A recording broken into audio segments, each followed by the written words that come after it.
চলুন আজ সন্ধ্যায় একটা নির্ভেজাল পলিটিক্যাল ডেমোক্রেসির কথা বলি, যা কণ্টকময়, যা ধুলোয় ভুলুণ্ঠিত হচ্ছে। কেন? তার উত্তর আছে। এই সমস্ত প্রশ্নের উত্তর আজ দেবেন কাকলিতা গুপ্তা। ডান দিকে রয়েছে। পরিচয় কি? বিডিএ চেয়ারম্যান ছিলেন, এখন একটা ছোট্ট ঘরে বসেন বিডিএ ভাইস চেয়ারম্যান। আমি তাকে ছোট করছি না। কাকলিদি, স্বাগত, অভিনন্দন। অবশ্যই।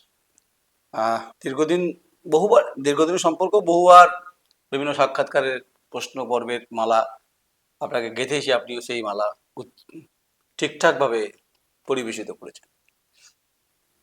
অনেকে বলছে, যাদেরকে আপনি নিয়ে এলেন, আমি ডাইরেক্ট সাবজেক্টই আসি, তারা বলছে যে মরা গাছ বা মরা তুলসী গাছ। আমি জানি যে তুলসী গাছ কোনোদিন মারা যায় না।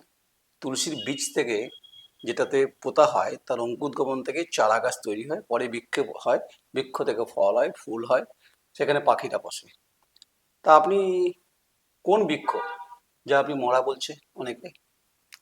দেখুন, মানুষের মুখকে তো আমি কোনোভাবেই আগল দিতে পারবো না, আর জীবও আটকাতে পারবো না। তা আমাদের মতো মানুষকে এত সহজে মেরে ফেলা যায় না, কারণ আমি জন্ম থেকে 4 বছর বয়স থেকে সিপিএম এর সঙ্গে বাবার লড়াই দেখেছি।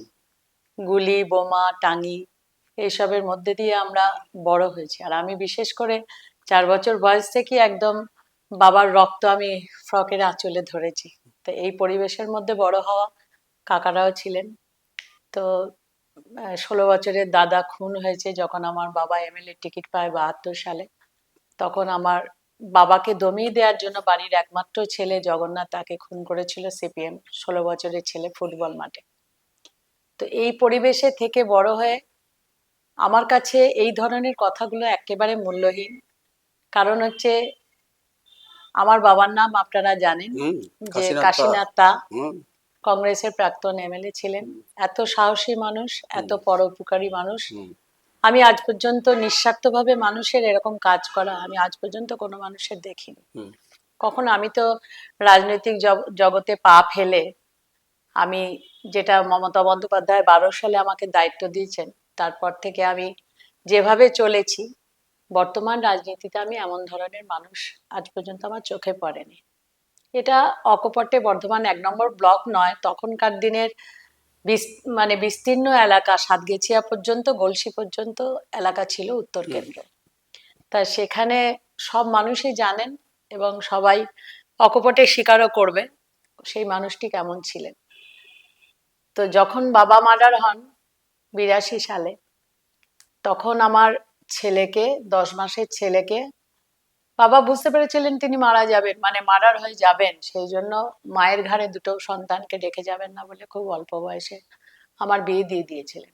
তো বাবা একদিকে মার্ডার হয়েছে, আর 10 মাসের ছেলেকে বাবার কোল থেকে নিয়ে গিয়ে 3.5 ঘন্টা সিপিএম পার্টির অফিসের টেবিলে শুয়ে রেখেছে। 10 মাসের ছেলে খিদে কাঁদছে, একদিকে বাবার খুন, একদিকে ছেলে। এ লড়াই বর্তমানে যারা দলটা করছে তারা কেউ দেখেনি। তো আমি যখন বাবার কেসটা হয়, সবাই ভয়ে সাক্ষী দেয়নি, সেই কেস খারিজ হয়ে গেছে। তো এমতো অবস্থায় আমি সত্যিকারের কংগ্রেসের আমলে, তখন কংগ্রেসের একমাত্র নুরুল ইসলাম ছাড়া কেউ কোনোদিন আমাদের পরিবারকে সাহায্য করেনি। এবং আমাদের পরিবার এখন বর্তমানে মার্ডার হলে মমতা বন্দ্যোপাধ্যায় সবকিছু দিয়ে উজাড় করে দিয়ে পাশে থাকেন পরিবারের, কিন্তু সেই সময় আমাদের সেই সৌভাগ্য হয়নি। তো আমরা কোনো দিক থেকে কোনো হেল্প পাইনি, একমাত্র নুরুল ইসলাম, যিনি আমাদের পরিবারটাকে 3টে মাস অন্তত খাইয়ে বাঁচিয়ে রেখেছিলেন। তারপর আমি বিরাট লড়াইয়ের মধ্যে দিয়ে আমি গান শেখাতাম। আমি সঠিক নেতৃত্ব না পাওয়ার জন্য, এবং বাবার কেসটা খারিজ হলো কেউ দেখেনি বলে, 16 বছর বয়সে আমি একা কলকাতা যাওয়া আসা করেছি।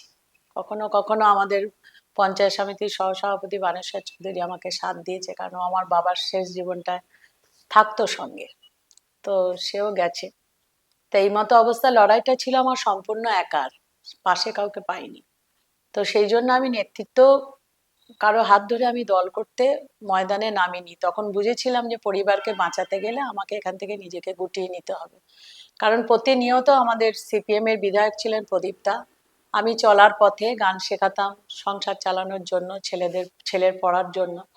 তা স্বামীর খুব স্বল্প মাইনের চাকরি, তো সেই জন্য লড়াইটা যখন আমার একার ছিল, আমি রাস্তাঘাটে যেতাম বলে আমার মাও ভয় পেত যে অলিতে গলিতে রাত 8টা পর্যন্ত আমি গান শিখিয়ে বেড়াতাম, কোথায় কি ঘটে যাবে। তো আমি সেই জন্য দলটা তখন সেভাবে কারোর হাত ধরতে পারিনি এবং করিও নি। কিন্তু ভোট বরাবর কংগ্রেসকে দিয়েছি, তারপর তৃণমূলকে দিয়েছি, আমার পরিবারও দিয়েছে, কারণ আমরা সিপিএম বিজেপির সঙ্গে আঁতাত করে দল করতে পারবো না। না, আমি আসলে অনেকটা আবেগতাড়িত হচ্ছিলাম, অনেকগুলো ইতিহাস আমার চোখের সামনে। আমিও তো 30 বছর সাংবাদিকতা করছি কাকুলিদি, আমি থামালাম মাঝখানে, আপনাকে মার্জনা করবেন, থামালাম। অনেক কথা আপনার জমে আছে, মেঘ জমে আছে, তো মেঘ জমে থাকলে বৃষ্টি হয়, মনের মতো কথা না বলতে পারলে সেটাও খুব কষ্ট হয়। আমার একটাই প্রশ্ন স্পেসিফিক, যে আপনাকে মরা গাছ কেন বলছে, আমার তো মাথায় এলো না ব্যাপারটা। শুনুন, যারা বলছে তারা নতুন প্রজন্ম, আচ্ছা। তাদের কাছে আজকে সিপিএম বিজেপির দিকে আমরা তাকাবো এবং তারা আমার দলের কি ক্ষতি করছে, তারা কোথায় কি সংগঠন করছে, এটাই আমাদের টার্গেট হওয়া উচিত। কিন্তু বর্তমানে যারা দায়িত্ব নিয়ে চলছে, তারা দলটার কথা কতটা ভাবছে, এবং সেখানে আমার মতো মানুষকে 12 সাল থেকে যে আমি একটা মুহূর্ত থামিনি, ক্যান্সার অপারেশন হয়ে আমি পরের দিন এসে, তখন রেলমন্ত্রী ছিলেন মুকুল রায়, পরের দিন এসে আমি স্টেশনে মমতা বন্দ্যোপাধ্যায় এই কাটোয়া লাইনের বড় লাইনের ট্রেন উদ্বোধন করতে এসেছিলেন, আমি সেই মিটিংয়ে গেছি। হুম। তো মঞ্চ থেকে মুকুল রায় আমাকে দেখে বকাঝকা করেছিলেন। তো যাই হোক, তো সেই সময় থেকে লড়াই আমি কোনোদিন থেমে যাইনি, এবং অসুস্থতার কারণ দেখিয়ে ক্যান্সারের মতন একটা রোগকে জয় করে আমি কিন্তু ময়দানে থেকেছি। তো সেই জায়গায় দাঁড়িয়ে আজকে অন্য কেউ সমালোচনা করলে হয়তো গায়ে লাগে না, কিন্তু যখন নিজেরই দলের লোকেরা মরা গাছ বলছে, এত বড় একটা কথা বলতে পারছে, তখন তাদের বিষয়ে আমার কিছু না বলাই ভালো। আপনি তো বটবৃক্ষ, আপনার গাছের সেটা তলায়। সেটা অনেকেই মনে করে, আবার যারা বর্তমানে হয়তো ক্ষমতায় আছে তাদের ক্ষমতার অহংকারে তারা হয়তো মনে করে না। কিন্তু আজকে যারা দায়িত্ব পেয়েছে তাদেরও সঙ্গে নিয়ে তাদেরকে সমানে পথ দেখিয়ে একটা ভালো পথে নিয়ে যাবার অনেক চেষ্টা আমি করেছি। আজকে যদি তারা আমাকে এই ধরনের আখ্যা দেয়, এখানে বলার কোনো ভাষা আমার নেই। আপনি যাদের, আমি আমি এই কারণে বটবৃক্ষ বলছি যে বর্তমান ওয়ানটা আপনার হাতের তালুর মতো চেনা। আপনি প্রয়াত কাশীনাথ তার কন্যা, আপনার রাজনৈতিক অবদান আপনার বাবার অনেক আছে। নুরুল ইসলাম তিনিও প্রয়াত হয়েছেন, আমিও তাকে পেয়েছি। কিন্তু আমার যেটা প্রশ্ন, আপনি এই সমস্ত ছেলেপেলেদের তৈরি করলেন যারা আজকে নেতা হয়েছে, আমি কাউকে ছোট করছি না, আপনিও করছেন না, সে যারা সঠিকভাবে কথা ঠিক মতো বলতেও পারছে না, কোথায় আটকে যাচ্ছে, কোথাও তুদলে যাচ্ছে, কোথাও কোথাও। পলিটিক্যাল ডেমোক্রেসি বলতে গেলে অনেক ইনফরমেশন রাখা উচিত।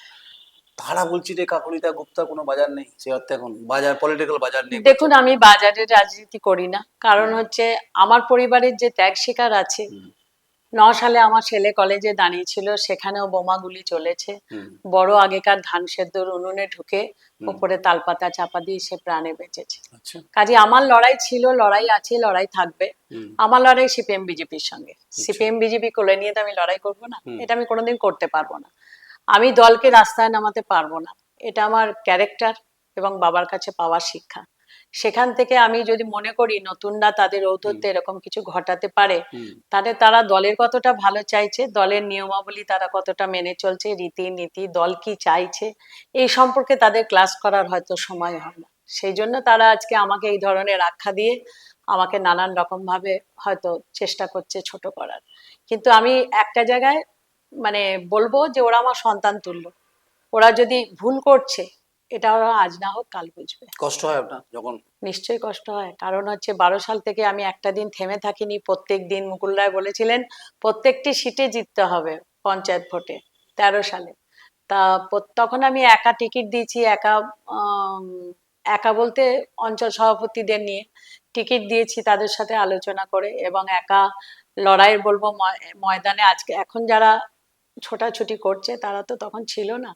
তা সবটাই আমি মানুষের সঙ্গে ভালো ব্যবহারের মধ্যে দিয়ে এবং প্রত্যেকটি মানুষের কাছে মানুষকে সম্মান দিয়ে আজকে আমি এতটা পথ হেঁটেছি। আচ্ছা, যাদের আপনি গত টিকিট। লোকসভা ভোটে আমার লিড ছিল আমাদের ব্লকে, সেটা হচ্ছে 42,000। হুম। কীর্তি আজাদ সাংসদ জানেন যে আমি কি পরিশ্রম করেছি, তার আগের সাংসদ মমতাজ সংঘমিতা জানতেন খোঁজ আমরা নেয়? পরিশ্রম খোঁজ কতটা নেয়? করি। কীর্তি আজাদ অবশ্যই, খোঁজ নেয়? উনি আমার সঙ্গে কথা বলেন, আমিও ফোনে কথা বলি, উনি আচ্ছা। আমাকে সিস্টার বলেন। আচ্ছা। এটা আমার খুব ভালো লাগে যে কিছু মানুষ আছে যারা রাজনীতির জন্য হয়তো জন্মায়নি, কিন্তু দিদি তাদের এমন ভাবে আগলে নিয়ে এসেছেন যে তাদের মুখ দেখে অনেক জায়গায় ভোট হয়। আজকে কীর্তি আজাদ কিন্তু রাজনীতির আঙিনায় ছিলেন না, তিনি একজন খেলোয়াড়, কিন্তু তিনি যখন থেকে রাজনীতির আঙিনায় ছিলেন তখন থেকে তিনি মানুষের সঙ্গে খুব ভালো ব্যবহার করেছেন, এবং এখনো দলের জন্য উনি অনেক কিছুই করেন, সেগুলো ভালোই লাগে। আর আমি একটু অন্য ধরনের, আমি সাংস্কৃতিক জগতের মানুষ ছিলাম, আমার নোংরামি আসে না, সে যে দলেরই হোক না কেন। আমরা যখন সৌজন্য দেখানোর জন্য আমরা অল পার্টির মিটিং এ প্রত্যেককে কেমন আছেন জিজ্ঞেস করি, এটা আমার নিজের ধর্ম খানিকটা।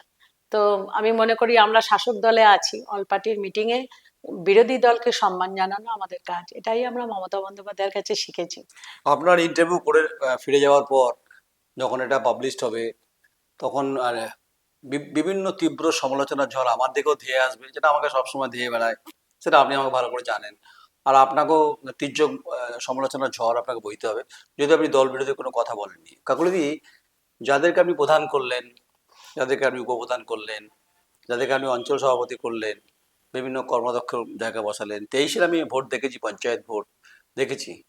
তা তারা এখন তারা বিভিন্ন নিশ্চয়ই আপনাকে উক্তি হোক, ইঙ্গিত হোক, কিছু ভাষা হোক, কিছু শ্লেষ হোক, যে আপনাকে নিশ্চয়ই পীড়া দিচ্ছে, তারাও বলছে।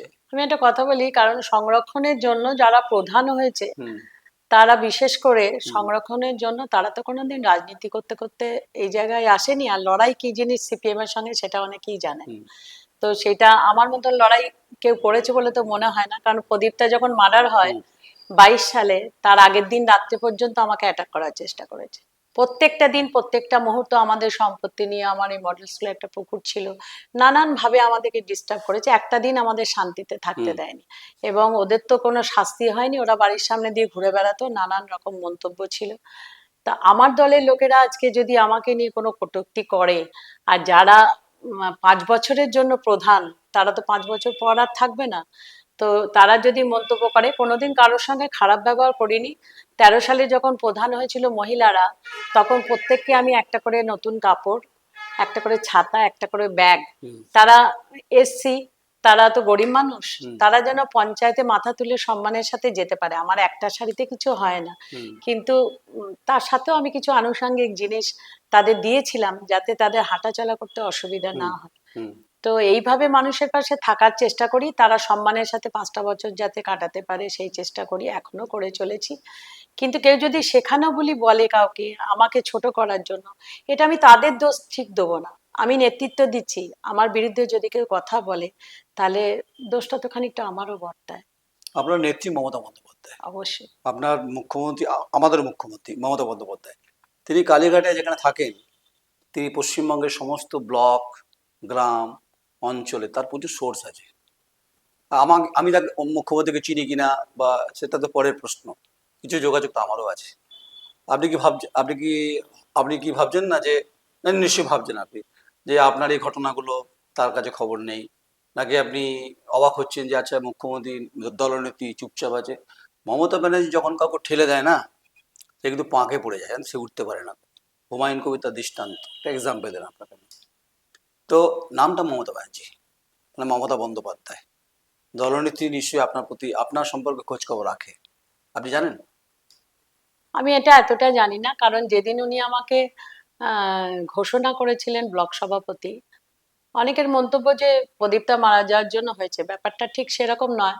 প্রদীপ্তা এবং কমল গায়েন একই দিনে জোড়া মার্ডার হয় জনরোষে, কিন্তু তৃণমূল যেহেতু সিপিএম মার্ডার হয়েছে, তৃণমূলের আমাদের গ্রামের 19 জন এবং তার সঙ্গে আমার স্বামী, 2 ছেলে, প্রত্যেককে আসামি করা হয়েছিল। যদিও আমার ছেলে সোমবারে গেছে, বুধবারে এমবিএ পাশ করে কলকাতায় চাকরি করে, আর বুধবারে মার্ডার হচ্ছে, সেও আপনি আসামিটা। প্রদীপটা ছেড়ে দিন, আমি যেটা বলছি সেই উত্তরটা দিন। আপনার সম্পর্কে নেত্রী মমতা বন্দ্যোপাধ্যায় কালীঘাট থেকেও খবর রাখে, আপনি জানেন? সেটা আমি জানি না, কিন্তু যদি চেষ্টা খবরই করবেন, রাখতেন, জানার জানার চেষ্টা জানার করবেন। চেষ্টা করব। আমি তো কোনোদিন তার সাক্ষাৎ সোজা পথে কোনোদিন পাই না, মানে আমি চেষ্টা করছি যদি ওনার সঙ্গে একবার দেখা করা যায়, কারণ এই পরিস্থিতিটা সৃষ্টি হয়ে আমার ব্লকের দলের যে ক্ষতিটা হচ্ছে, এই ক্ষতিটা মানে আমাকে ছোট করা। দেখুন, আমি, আমার সঙ্গেও প্রচুর মানুষ আছে, কারণ আমি কোনোদিন কাউকে উঁচু গলায় কথা বলি না, হেসে কথা বলি, এবং ছোট বড় প্রত্যেককে আমি সম্মান দিয়ে কথা বলি। হুম বয়স্ক মানুষদেরও তাই। এটা আমার এইটার জন্য, আমার ব্যবহারের জন্য কিন্তু মানুষ আমার সঙ্গে নেই এ কথাটা বলবো না, আছে। বেশ, মুখ্যমন্ত্রী মমতা বন্দ্যোপাধ্যায় দলনেত্রী এই সংবাদ পরিবেশিত হওয়ার পর খবর পৌঁছাবে, এটুকু নয়ন রায় বলে গেল আজ। আরেকটা প্রশ্ন আছে, সেটা হচ্ছে যে এখানকার এই শিল্পাঞ্চল যে অঞ্চলটা আছে, পালিতপুর শিল্পাঞ্চলে বিভিন্ন ধরনের কলকারখানার যে অভিযোগ আছে। ধরুন পলিউশন কন্ট্রোল মেশিন নেই, এখানে বিভিন্নভাবে একটা অন্য বিষয় চলছে, আপনি সেটা বুঝেই গেছেন, অসমান্তরাল অর্থনীতি চলছে, যেটা আপনি রুখতে চেয়েছিলেন বা রুখতে চাননি। যদি এটার ব্যাপারে দল কোনো সিদ্ধান্ত নেয়, কারণ ইন্ডাস্ট্রি হোক, ইন্ডাস্ট্রি অবশ্যই হওয়া দরকার, কিন্তু ধোঁয়ায় ভরে যাচ্ছে, কারণ পলিউশন কন্ট্রোল মেশিন আরও যে সমস্ত আনুষঙ্গিকগুলো নেই, এবং এর ছেড়ে সেই মালিকগুলোর ওপর চাপ ক্রমশ বাড়ছে, তারা অভিযোগ করছে, সে অভিযোগ আমার কাছেও এসেছে। আপনি একমত? আমি অবশ্যই এটার সঙ্গে একমত, কিন্তু আমি যতদিন 4 বছর, আমি প্রথম 2টো বছর তো বিজেপির খুব হুম সন্ত্রাস ছিল। হুম তা 4 বছর আমি কারখানাটা দেখছি, এবং আগের যে বারিন্দাস যাকে আইএনটিটিসি সভাপতি হুম করেছিলাম, তার সাথে প্রতিনিয়ত আমার যোগাযোগ থাকতো। হুম বিশেষ করে শ্রমিকদেরও খোঁজ যেমন আমি রাখতাম, হুম মালিকরাও আমাকে সুবিধা হুম অসুবিধা জানাতো। আমার কিন্তু তাদের কাছে একটাই দাবি ছিল, এলাকার মানুষকে মৃত্যুর মুখে ঠেলে দিয়ে আপনি কারখানার ব্যবসা করে মুনাফা নিয়ে যেতে পারবেন না। হুম তা আমি তাদের সাথে বসে নানান ভাবে কিন্তু প্রায় দিন কথা বলেছি, কখনো যে কোনো অসুবিধায় কখনো তাদের ডেকেছি, ডেকে কথা বলেছি।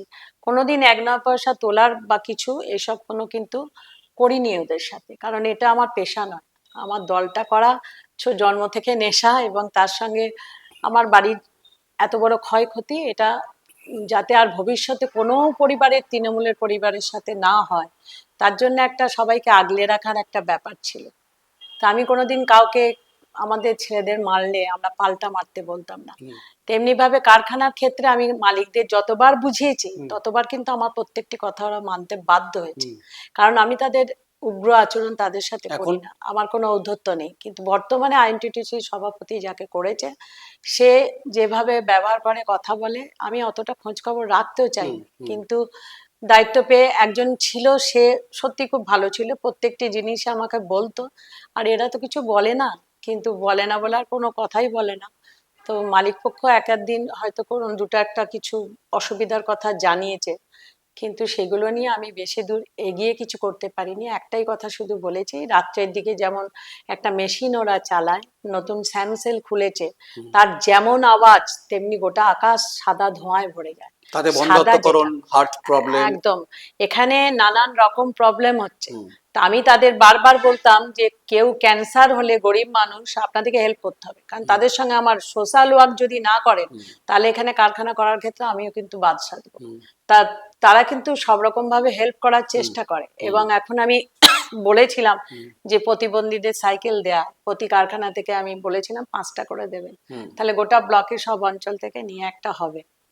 ছিলাম, এখন সেগুলোর যারা মৃত্যু ঘটাচ্ছে, এবং তারা যদি এগুলো নিয়ে না ভাবে, সমাজের কথা আগে ভাবতে হবে। আমি যদি কারখানার মালিকের সঙ্গে সবসময় চুক্তিবদ্ধ হই, শ্রমিকের কথা মুখে বলবো, কিন্তু শ্রমিকদেরও যদি কিছু করি, এটা তো প্রদীপটা করতো। সেইগুলোর জন্যই তো আমাদের এত বেশি উদ্যোগ নিয়ে, বিশেষ করে এলাকার ক্ষয়ক্ষতি যাতে না হয়, সেটা নিয়ে আমরা অনেক কাজ করি। আমি অন্তত 4 বছরে অনেক কিছু করেছি। তো ব্লক সভাপতি হওয়ার পর থেকে কোনোদিন আমি ব্লক সভাপতির দাম্ভিক আচরণ নিয়ে কারোর কাছে আমি যাইনি, কিন্তু আমি সাধারণ মানুষের মধ্যে, তারাই বলতো যে দিদি আপনি কত সাধারণ। তা সেইভাবে বলে, যতটা ভালোভাবে বলে জিনিসটাকে রিকভারি করা যায়, আমি ঠিক সেটাই করেছি। আচ্ছা, আপনি তো প্রয়াত কাশীনাথ তার কন্যা, বারবার বলছি, আপনি নূর ইসলামকে দেখেছেন, আপনি এখন বর্ধমান জেলা যে সভাপতি, তিনিও নুরুলদার গ্রুপ করতেন, রবীন্দ্রনাথ চট্টোপাধ্যায়। আচ্ছা, আপনার কি ম্যান চয়েস বা পলিটিক্যাল চয়েসের ক্ষেত্রে কোথাও ভুল হয়েছিল? দেখুন, বর্তমানে যারা আছে তারা তো, মানে যে এখন ব্লক সভাপতি হয়েছে, বলার কিছু নেই। খুব বাচ্চা বয়সে ওকে আমি গ্রাম থেকে নিয়ে এসে একবারে ব্লকের দায়িত্ব দিয়েছিলাম। এবারে সেটা না চাইতে অনেকে অনেক কিছু পেয়ে গেলে যেমন হয়, সেরকম ধরনের ব্যাপার হয়তো হয়েছে, কিন্তু আমি এগুলো নিয়ে আলোচনা বা সমালোচনা কোনোটাই বেশ বেশ করতে বেশ, চাই না। ঠিক আছে, আমি যাব না। আচ্ছা, বিধায়ক কি জানেন এই সমস্ত গোটা ঘটনা সবটাই শিল্পাঞ্চলে? সবটাই জানে, কারণ বিধায়কের লাইট উদ্বোধন হচ্ছে, উনি জানেন যে আমাকে বলা হচ্ছে না।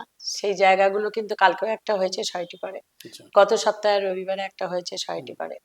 তো সবই আমি ওনাকে গত সপ্তাহটা বলেছিলাম, যে কোনো অ্যাকশন বলবো না, মানে যে কোনো স্টেপ নিচ্ছে না, তাকে আর নতুন করে কিছু বলিনি। কিন্তু আজকে আমার এখানে 3 হাত দূরে, আমার বাড়ি থেকে তিন 3 থেকে 5 হাত দূরে বিরাট মঞ্চ করে একটা সম্বর্ধনা সভা হলো। আপনি আমি প্রাপ্ত। জেলার সহসভাপতি, হুম। সেখানে আমাকে বলা হয়নি, কিন্তু মিথ্যা বলা হচ্ছে, লোকে যে বলছে আমি যাচ্ছি না। তা যারা আজকে, যাদের আমি তুলে নিয়ে এসে, আপনি জানেন হুম। অবশ্যই আমি হুম। কাদের কথা বলছি, হুম। তো তাদের নিয়ে এসে করার পর তারাই যদি আমার সাথে এইটুকু করতে সাহস পায়, আমি মনে করি তাদের আমি মায়ের মতো। হুম। বয়সটা আমার সেই জায়গায় হুম। দাঁড়িয়েছে, হুম। কারণ তাদের বয়সে আমার সন্তান আছে, হুম।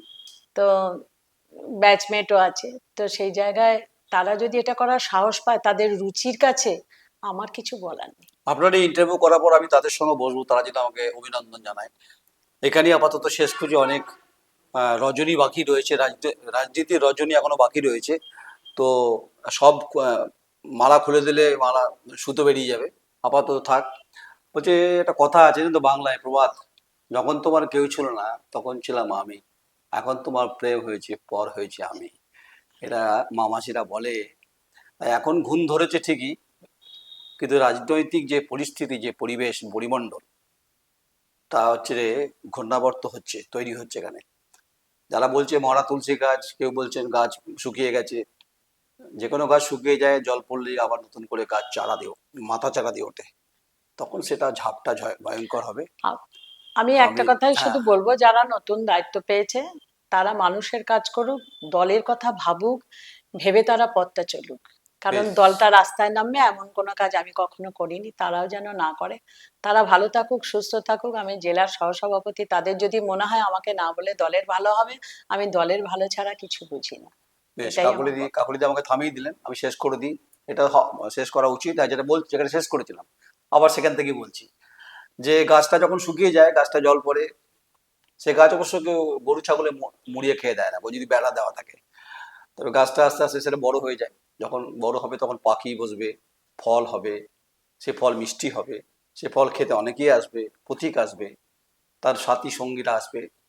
যারা আজ বলছেন বলুন, আর আপনাদের প্রত্যেকে ইনভাইট করছি। কাকলিতা গুপ্তার বাড়িতে বসেই বলছি, যদি আপনারা আমার মুখোমুখি হতে চান এই প্রশ্নের উত্তরের পরিপ্রেক্ষিতে, অলওয়েজ ওয়েলকাম। আমি পরিষ্কার পরিচ্ছন্নভাবে কথা বলি। আমি মনে করি এটাই পলিটিক্যাল ডেমোক্রেসির, এটাই সিস্টেম হওয়া উচিত।